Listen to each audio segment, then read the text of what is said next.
Bah écoutez, comme beaucoup de personnes, un peu surpris ou même beaucoup surpris,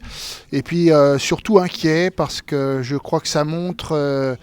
que le capitalisme dans tous ses excès rend les sociétés malades, et quand il n'y a pas de vraie alternative politique de gauche sur un changement de société, et ben les gens ils se réfugient dans le repli sur soi, dans l'égoïsme, l'individualisme, et la haine, et voilà, ça inquiète parce qu'on sent un certain nombre d'analogies avec la situation française. Alors, il faut être prudent. Je pense que chaque pays a ses propres réponses. On ne peut pas lier les choses de manière automatique. J'aurais bien tort de considérer qu'il y a des modèles, on est bien payé pour savoir que ça ne marche pas. En revanche, on peut s'inquiéter de la situation politique française avec une montée de l'extrême droite, des populismes, et puis justement cette absence d'alternative politique à gauche avec un éparpillement des candidatures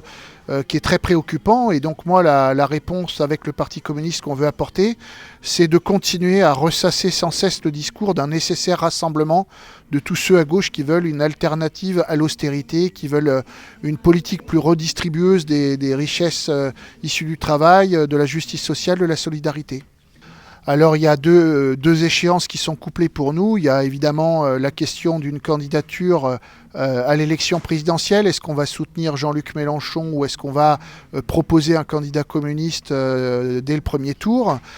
Pour le moment, notre Parlement national, notre conférence nationale a décidé de ne pas soutenir dans l'immédiat Jean-Luc Mélenchon, parce qu'on considère majoritairement que les gestes qu'il produit ne sont pas des gestes de rassemblement à gauche. Et donc on a préféré pour l'instant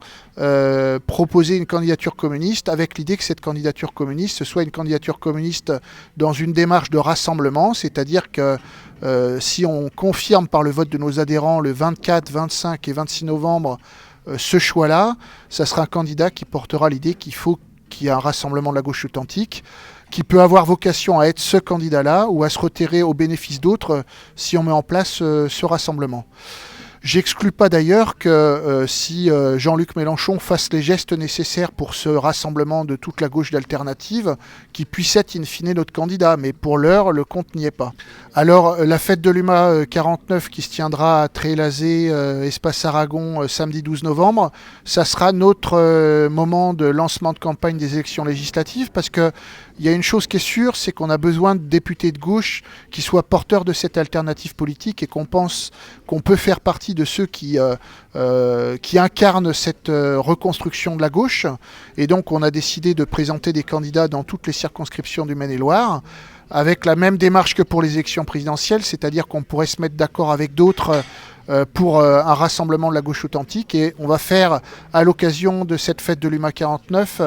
nos premiers pas de campagne électorale pour les élections législatives en faisant un petit peu un déroulé de notre programme et en appelant, là encore, les partis de gauche et écologistes du Maine-et-Loire à un nécessaire rassemblement.